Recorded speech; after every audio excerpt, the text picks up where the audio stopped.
gentlemen, in the studio today we have the Galaxy S22 Plus in beautiful green, and this phone has been out for 6 months. So at this point, we know all the major problems that have come up with this device, but in this video today, I'm gonna tackle 5 of the biggest problems that I've seen from you guys and that I've experienced myself. And we're gonna decide if these 5 problems make this a deal breaker or if it's still the best phone for the majority of users. Let's get right into it.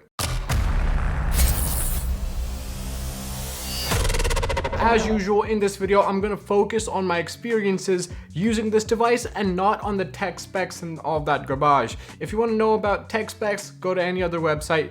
Today, we're focusing on experience. Now, usually I would start off with the battery, but in today's video, I'm gonna start off a little bit different. We're gonna start off with the display. And the reason we're starting off with the display is because it's been a major concern for a lot of you guys. In all honesty, I had no idea that the display was like 2340 by 1080. No idea. Until I saw your guys' comments on my videos and I went online to make sure if that was actually right, and sure enough, yeah, the display on this is worse than the Galaxy S22 Ultra. Okay, so the specs on the display may be worse on paper than the Galaxy S22 Ultra. I've had this phone for a very long time. I've had the Ultra for a long time as well, and I have to say, up until this point, I had absolutely not noticed a single difference between the two displays. Aside from the obvious size difference, they were honestly the same to my eyes. But after reading those comments and searching up the display resolution, now I start noticing, I pick up on the little things where it is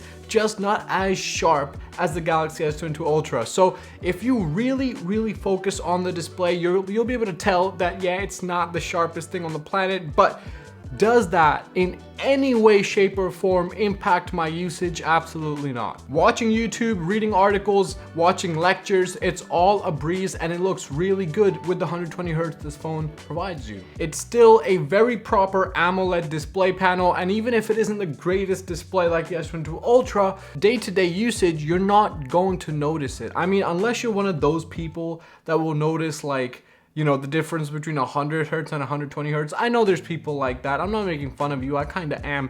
But my point is that, no, don't let the display being lesser than the Ultra turn you away from this device. One big plus this has over the Ultra is that the fact that this display is flat.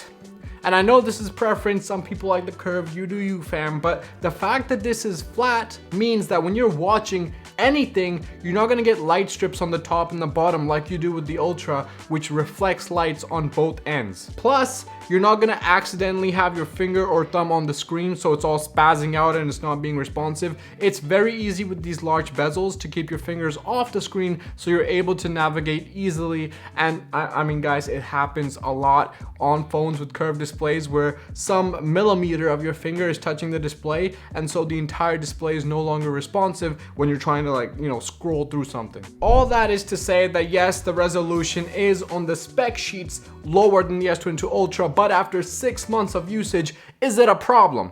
Is it a problem? No, not at all. I only noticed, even though I had both phones, I only noticed after I looked up on the spec sheets, saw that it was in fact lower. That's the only time I started to notice, but even then, I'm still not turned away from this device. So is it a deal breaker? Absolutely not. But before we get into the battery, because I know a lot of people want to know how's the battery 6 months later, make sure to smash that like button. It really helps grow a small channel like mine. And don't forget to subscribe. It really helps grow this channel, and I really appreciate every single one of you. You're going to be seeing these tech videos on the latest and the greatest every single week, so make sure to be subscribed. Now, the battery on the S22 Plus is obviously smaller than the Galaxy S22 Ultra, and I know I'm comparing these two phones. I mean, the Ultra is out of this phone's league, but I just had both of these devices for the longest period of time, so I'm kind of used to comparing both of them. That's the only reason you're getting this perspective.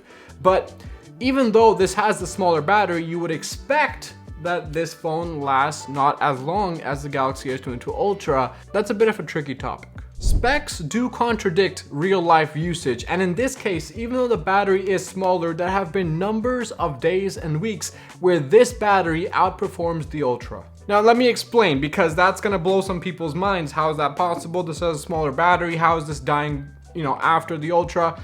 Let me explain. First of all, The Ultra is an absolute beast of a device. It's a powerhouse, and so because it is a powerhouse, I'm using it like that powerhouse that it is. The Ultra, I just find myself being on it more. I'm using the 4K camera when I have the Ultra because the photos are phenomenal.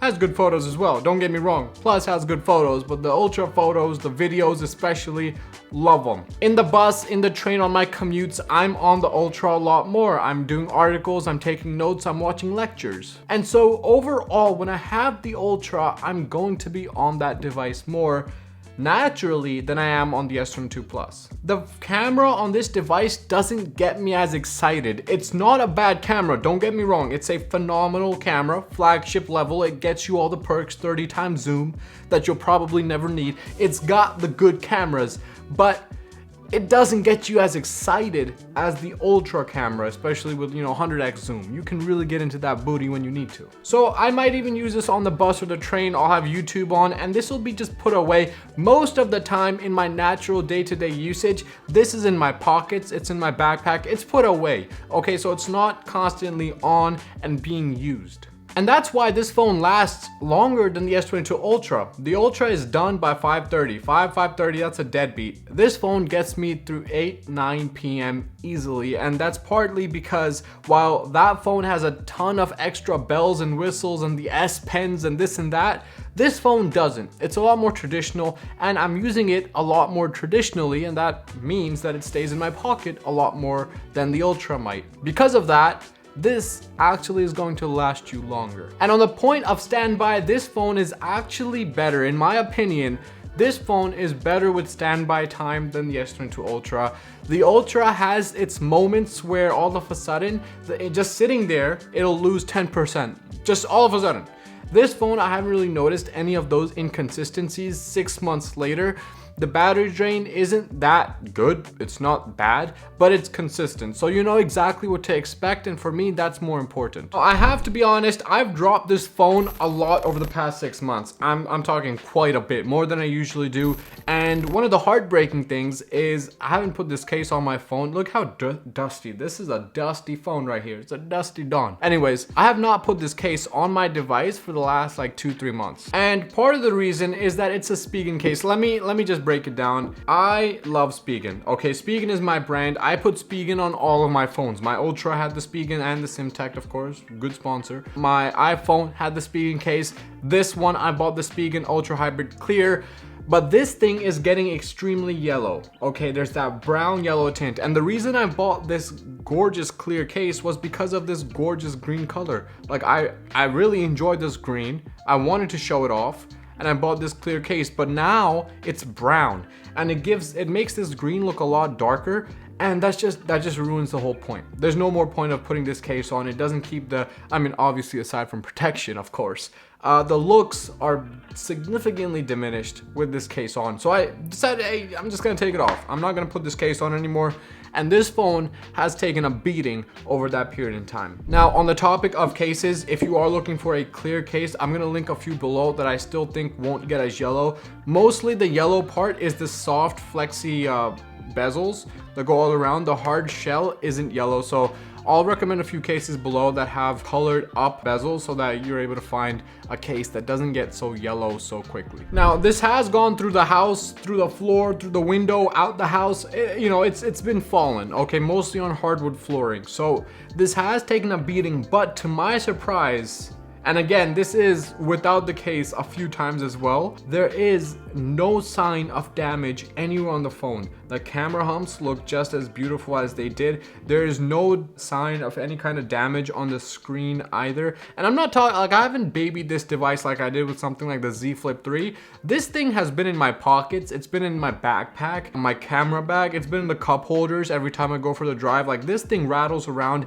and it's taken a beating, and for the last 2 months without any case on it either, and it still looks just as good as day one. And that's kind of surprising for me. So like, I am surprised by how good good the build quality on this device is. 6 months later, we're still looking at a very solid device in pristine condition. Now, an interesting point I brought up in my last video was concerning connections. My Ultra, after 6 months, it's really slow on Wi-Fi. The Wi-Fi has just gone out the door. My Wi-Fi router is like phenomenal. Okay, we're paying the full premium, but that phone is extremely slow at this point. This Ultra or Plus, I haven't noticed any kind of diminishes in the connections, okay? So I just wanted to get that clear, is on this device, the Wi-Fi is just as fast as day one. The data speeds and all of that are also phenomenal. They're good, they're great. They're what you would expect of a flagship. I haven't noticed any kind of slowdown because of this device. So running apps, running games, everything is just as fast as day one. Overall, over the past 6 months, this phone has remained largely unchanged. The GOS issues were resolved early on, and we're kind of left with a device that can really do it all. It's got great specs, it's flagship level, it delivers consistent performance, and there's no negative surprises either. Overall, it's a phenomenal device that a lot of people are going to love. So why is this going away? Why am I giving it away? Let's talk about the final reason, number 5. People, this phone has become boring, especially for someone like me who is a tech reviewer. I need to constantly be changing my devices so that I can bring you guys with the latest and the greatest. But there are some devices that I really regret giving away. Like when it comes time for me to upgrade, I really want to hold on to those kinds of devices. And for example, a device like that, Z Flip 3. I was heartbroken for like 3 nights, okay, just because I had to give away this Z Flip 3. Like I loved that device. That was revolutionary. That was so much fun to use. It was tons of fun, even a year later. This device doesn't do that for me. In a world with Galaxy S22 Ultras, we're talking 5 cameras and S Pens, we're talking Z Folds and the Z Flips and all of this awesome stuff coming out. This kind of stands as your more traditional slab phone, and for me, it's not something that gets me excited. And you gotta understand, like, this is me bringing you a reviewer perspective. As a consumer, you might be more concerned with how is its performance, and I've already summed that up. Okay, so it's a phenomenal device, but from a tech reviewer's perspective, things get boring very quickly, especially when you're recycling through phones like 7 times a year. Yeah, it's gonna happen. I've already gone through 3 phones, and we're half a year in. Okay, I've gone through the Ultra, I've gone through the Plus, and I've gone through the iPhone 13 Pro Max. I've got them all right now, and it gets boring. And things like the Z Flip 4, which is going to be announced in like 2 days, that is gonna get me excited, and that's what I'm gonna be purchasing next by trading in my S22 Ultra. That's why this is the last video I probably will ever make on the S22 Plus. Did I just say Ultra? Whoops. But yeah, this is the last video I'll probably make on the S22 Plus, simply because I want to trade this in as soon as possible and get my hands on the Z Flip 4, maybe the Z Fold 4 as well, but I'm really excited about the Z Flip 4. Can't wait to get that in the studio. But yeah, while it's a phenomenal device, great performance, loved every day of it, it just gets a little bit boring. Now, is boredom a problem? Is getting boring of your device a problem? It's kind of hard, because a lot of Apple people that I talk to, especially people that dropped their iPhone 13 for the S22 Ultra, I asked them why they did that, and the most responses I get now is simply Apple is boring, the ecosystem got boring, and Android is a lot more fun. And that's been true for like ages. Okay, don't lie, all right? Okay. But the fact is that being boring is not a problem. Does it get your work done? Does it hinder your performance? Does it hinder your workflow? No, it still gets everything done. There's no issues in you know, my day-to-day usage. It's just boring. So boredom in itself isn't really a problem, but people have made it a problem. And so being a reviewer, I wanted to address that as my final problem. There's no other reason for me to give away this phone other than the fact that it's boring and there's a new device that's a lot more exciting. And that's the only reason I want to make it clear that I'm giving this away. So a bit of a sad video, a bit of a farewell kind of video to a phenomenal device that we probably will never again see in the studio, the S22 Plus. It's been an absolute joy to use. And I hope you guys enjoyed this video as well, enjoyed watching it just as much as I enjoyed making it. Until next time, take it easy. Peace.